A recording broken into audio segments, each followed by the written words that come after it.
André, se você pudesse resumir numa dica, qual dica que você daria, né, para eu que estou começando no mercado, ou estou começando através do fluxo de ordens, né? Se você abrisse o meu Instagram, o direct, ou até caixinha de pergunta do que eu não respondo, você vai ver que todo dia vai ter uma pergunta parecida com essa, né? Qual que é a melhor dica? Se você resumir numa única, né? E eu sempre respondo assim, não, é um conjunto de fatores, não tem uma única que você pode pôr em prática e por aí vai, né? Mas nesse vídeo eu vou fazer diferente, tá? Relembrando do meu histórico aqui, teve um conselho que na verdade foi um dos melhores. Óbvio que ele foi aplicado num contexto específico, eu já estava num caminho, mas assim, relembrando, fazendo uma retrospectiva aqui, esse conselho foi a base da minha mudança, do meu software mental interno. Tá? E é sobre isso que eu vou falar nesse vídeo aqui.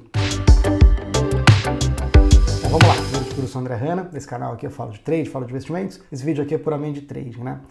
E assim, quando a gente está ali, né, ou no começo, ou até no meio do processo operacional, a gente não percebe, é natural, é inerente, a gente vai criando um processo de querência, eu coloco isso entre aspas, né? Porque assim, a gente precisa de um sinal, né? Um sinal, quanto mais objetivo ele, melhor para conseguir operar manualmente. Trade automatizado é outra coisa, eu faço vídeo depois sobre isso. Você precisa de um sinal. Então quanto mais objetivo for aquele sinal, melhor. Seja ele de gráfico, de fluxo, não importa. Você precisa de um sinal, você precisa de um, entre aspas, um padrão, alguma coisa que te padronize. Olha, quando acontecer esse conjunto de fatores aqui, eu compro, vendo, por aí vai. Então a gente começa a querer, né, várias coisas, a querer que segurem nos níveis de preço, coisas mais fáceis e intuitivas para olhar, se traçou uma resistência, a gente começa, né, a gente percebe, olha, isso aqui funciona eventualmente, tal, não sei o que, então a gente começa, quando chega lá, a gente começa a querer que aquilo aconteça. A gente começa a querer que o mercado se enquadre em padrões. Olha, desde os simples até os mais complexos. Não estou criticando e nem defendendo nenhuma técnica aqui. Estou falando do processo da gente começar a querer. E a gente começa a querer também só achar operações, sei lá, 2 para 1, 3 para 1, independente de alguém te enfiar isso na cabeça ou de você fazer um estudo estatístico, que é raro alguma pessoa no começo fazer, de falar, olha, esse aqui é o melhor e por aí vai. Mas a gente começa a querer essas coisas. E outra coisa, estopar com o número fixo de pontos também. Ah, não, então aqui, olha, pré-definir que o meu stop é X pontos, 4 pontos no dólar. Estou chutando um valor aqui, tá? Eu pré-defini isso e eu começo a querer que o que eu defini, em algum momento, passe a funcionar no mercado ad eternum, de hoje para frente. Tá? Esse é o processo de começar a querer, que é natural, é inerente. A gente vai, estuda, aprende, ou com alguém ou sozinho, e a gente começa a querer que o mercado se comporte do jeito que a gente pré-definiu. E outra coisa que eu me recordo muito também no meu processo, né, não de aprendizado lá em 2003, 2004 de mercado, né, mas quando eu comecei a pôr o pé no fluxo, né, e eu estava do lado, eu já contei a história algumas vezes, estava do lado de algumas pessoas, né, que operavam super bem, né, eu tive essa sorte de estar desse lado, não olhando a tela, né, mas ali tá almoçando e trocando ideia e conseguindo debater mercado depois do mercado ter passado. Nossa, você lembra daquele momento que aconteceu isso e aquilo? Cara, ali eu comprei. Que tipo de pergunta eu fazia, né? Por que você comprou ali? E a resposta nunca era o que eu queria. Nunca era algo tão objetivo. Até tinha. Eu percebi que o cara estava precisando pagar ali e tal, não sei o que. E aquilo ficava na cabeça. Pô, o cara precisando pagar, tá? Então como que eu vejo isso da próxima vez? E aí eu ia percebendo que a coisa variava. Quando aquilo que ele falou, um cara tá precisando pagar, acontecia numa outra situação, no dia seguinte, ou à tarde, que seja, e o cara não agia de acordo. Ele falou, aqui pra mim não fazia sentido, ele tava precisando pagar, mas putz, ali você viu como é que o mercado veio? Ali parecia que tinha muita venda, né? O mercado veio de um jeito que, apesar dali parecer cara que tava precisando comprar, né, a forma com que veio parecia que tinha vendedor, tinha contraparte no mercado e por aí vai. Aquela resposta simples, fácil, objetiva e isolada que eu queria nunca vinha. De por que você compra, né, e também do stop, né? Putz, eu perguntava com quantos pontos você stopa, né? Pro Thiago Cipriano, que é um dos caras que eu, graças a Deus, eu consegui sentar do lado para poder, né, vamos dizer, aprender dessa forma, né? Por feedback, por pergunta e resposta. Né? Cara, com quantos pontos você stopa? Ele falou, cara, eu stopo quando eu tô errado. E aí, putz, aí podia ser no 0 a 0, podia ser perdendo 10 pontos. Né? E 10 pontos para aquela época, com o câmbio, né, a 1,80, era outro tipo de movimento. Né? Era uma magnitude muito maior, era hoje equivalente a 20, talvez. Então, cara, tinha uma amplitude. Eu falava, putz, eu falei, você não faz médio? Ele falou, cara, depende da hora. E aí que tá. A gente quer que o mercado... Qual foi o grande conselho? que eu tive foi numa apresentação do Roberto Lombardi, que era o dono da corretora, que eu trabalhei com ele, né, por muitos anos na corretora, entrei operando, depois abri educacional para ele, depois fui sócio. Ele é simplesmente o papa do day trade, pessoa física no Brasil, tá? E é o cara que assim, não aparece, né? Mas é ele, né? Assim, muita gente não fala a origem das coisas. A gente aprendeu muito com ele. Muito com ele. De novo, não em aula, mas com ele, com a vivência, com o comportamento, com as perguntas e por aí vai. E eu aprendi nesse conselho, não eu direto com ele, mas na primeira apresentação que ele fez, que ele preparou, não lembro exatamente se foi para o primeiro educacional que a gente fez para corretora e por aí vai. Uma das coisas, era uma apresentação muito teórica, mas muito rica. E uma das coisas muito clara, né? E ele repetia isso fora dessa apresentação, né? Você vai começar a ganhar dinheiro, né? Ou você vai ganhar dinheiro, né? Essa é a frase dele, né? Quando você percebeu o que o mercado é e não o que você gostaria que ele fosse. Cara, quem tá no começo, ouve um negócio desse e fala, puta, que baita baboseira, né? Que horas que eu compro e que horas que eu vendo, né? Cara, esse conselho dele, ele veio para mim num momento em que eu estava em transição para o fluxo. E ele veio diretamente conflitar, né, com o que eu estava percebendo. Que, putz, tudo bem, eu já estava olhando o fluxo, eu tinha ali um padrãozinho, já contei isso várias vezes, que eu peguei, inclusive peguei olhando o Roberto, né, perguntando, não olhando a tela, mas perguntando para ele, né, que era um padrãozinho de inversão de fluxo, né, que o mercado vinha pagando, agredindo a venda, tomando, ele tinha que se deslocar, ele tinha que sair de preço, destoar preço, sobrava lote pagão lá, no mercado saiu do 1 para o 9.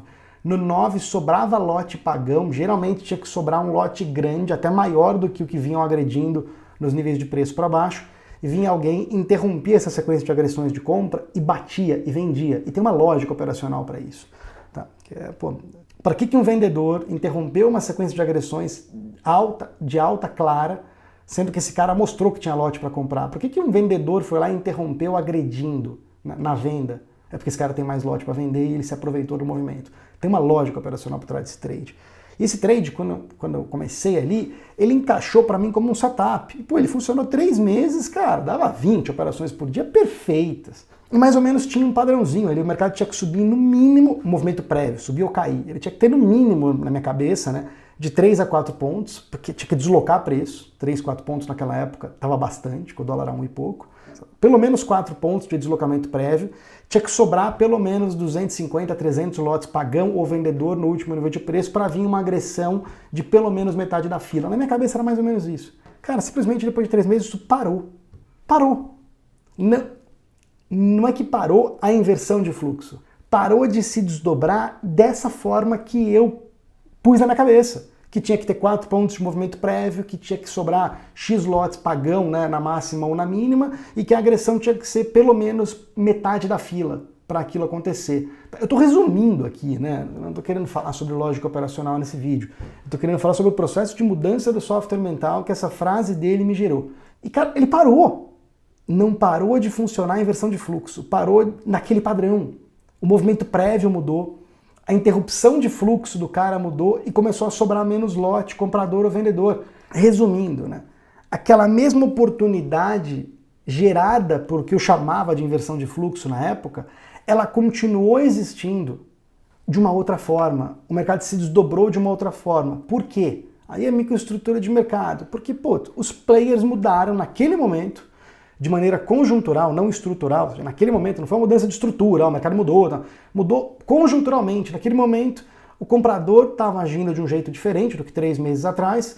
O cara que interrompe o fluxo estava interrompendo menos por motivos conjunturais, por hedge, por posição técnica de mercado, por uma série de fatores que não cabem aqui, porque eles são inúmeros, né? Eles não vão se repetir necessariamente nas próximas mudanças de mercado. O que eu percebi é o seguinte, que o mercado realmente muda.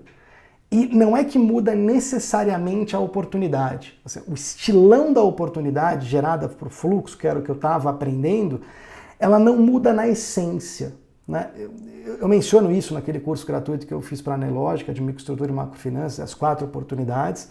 Né? Elas não mudam muito na essência. O que muda e muito é a forma com que o mercado se desdobra. É a forma com que aquela oportunidade acontece. Muda muito.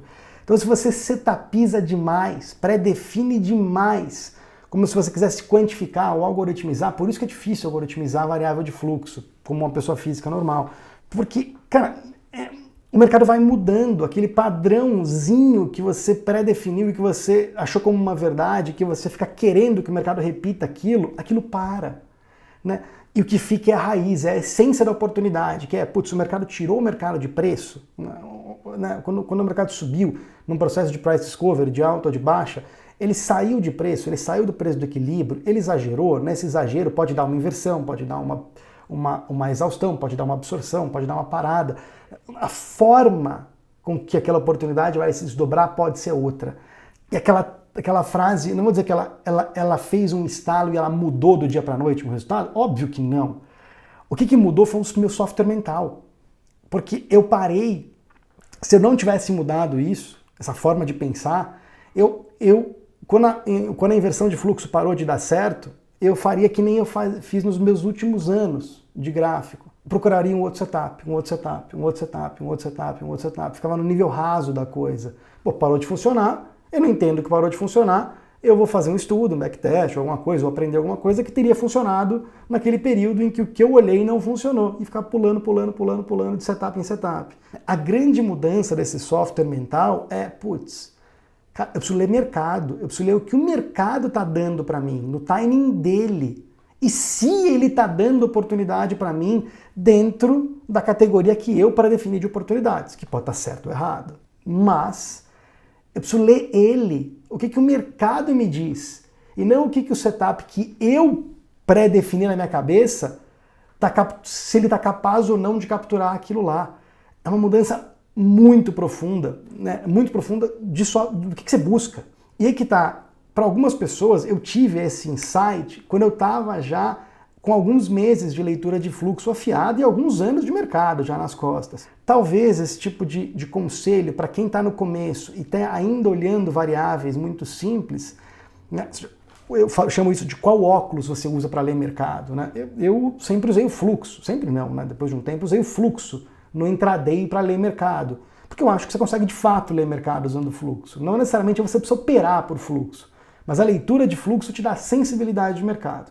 O que seria um outro tipo de óculos? Você pega o exemplo que eu sempre dou, é quando um cara aprende que, sei lá, cruzamento de duas médias móveis. O óculos que ele está usando é aquilo, é aquela sistemática. Então o termômetro, a sensibilidade que ele tira do mercado, se o mercado está rápido, devagar, se aquilo é atípico ou se aquilo é normal, é quanto que as médias inclinam. Aquilo vai dando sensibilidade para ele. A média inclinou muito, nossa, o movimento é rápido, hein? A média cruzou, olha, aqui é um sinal de entrada, hein? Ah, cruzou bem cruzado. Ah, olha aqui, olha, parece que esse movimento está forte. Esse óculos, um termômetro, vai te dando sensibilidade. A média vai te dando sensibilidade do mercado. Cara, para mim não faz sentido nenhum você ler mercado através de médias. Não significa que elas não podem dar sinais operacionais para você. Uma coisa é leitura de mercado, a outra é sinal operacional. Tá? Eu não uso médias móveis para sinais operacionais, mas são coisas distintas. Capacidade de ler mercado, o que ele está dando para você? Tem dinheiro disponível? Não tem? Né? E capacidade de enxergar sinais. Às vezes tem pessoas, como eu fiz por muito tempo, que usam o fluxo para ler mercado e também para ter sinais. Tá? Mas não necessariamente isso precisa acontecer. Tá? Mas para mim, a melhor óculos para olhar mercado no intraday sempre foi o fluxo, porque você está olhando trade a trade, você está olhando a essência da estrutura do mercado, você está olhando o processo de price discovery, que é o que desloca preço no intraday. Assim, a grande mudança, só de você não lutar contra essa verdade, que é o mercado muda. A forma como que os players executam muda. E padrões pré-definidos param de funcionar impreterivelmente. Vão parar todos, até os de fluxo, na forma rígida. A essência deles, a essência da oportunidade pode não mudar e se manter a mesma. O que vai variar é, às vezes, o mercado não está te dando aquela oportunidade. Mas não significa que ela não existe mais. Ele não está te dando pontualmente. Ou está te dando, mas com pouco dinheiro disponível. Não está sobrando lote para você conseguir capturar aquilo momentaneamente. Tá? Isso é uma mudança conjuntural, ela vai e volta. As mudanças estruturais, elas não voltam mais. Tá? Aquela que mudou e fechou aquela oportunidade, como arbitragens, por exemplo. Na mão não dá para fazer mini com padrão mais. Não dá. Acabou. Você vai ter talvez uma no dia quando entrar em leilão no mercado. Tá? Essa é uma mudança estrutural, acabou, não volta. Agora, conjunturalmente volta, tem oportunidades que voltam. Inversão de fluxo, conjunturalmente fica bom e fica ruim. Esse é o ponto, tá? Que eu queria colocar aqui. Tá? Espero que você tenha gostado, tá? Não é um vídeo fácil. Ele é para quem está no começo, mas ele não soa bem para quem está no começo, porque é difícil de entender, é difícil de absorver né? De novo a frase. Você vai começar a ganhar dinheiro quando você entender o que o mercado é e não o que você gostaria que ele fosse. Não é uma frase minha, é uma frase do Roberto Lombardi. Me ajudou muito, não do dia para a noite. Espero que ela te ajude também. Tá? Se você gostou, dá um curtir, que esse vídeo vai para mais pessoas. O YouTube entende isso, é muito importante. Comenta aqui embaixo o que você achou ou faça sugestão de próximos temas. Tá? E se você não está inscrito ainda no canal, se inscreva, que sempre que tiver um vídeo novo, você vai ser avisado e você não vai perder ele quando for publicado. Beleza? Abraço, boa semana.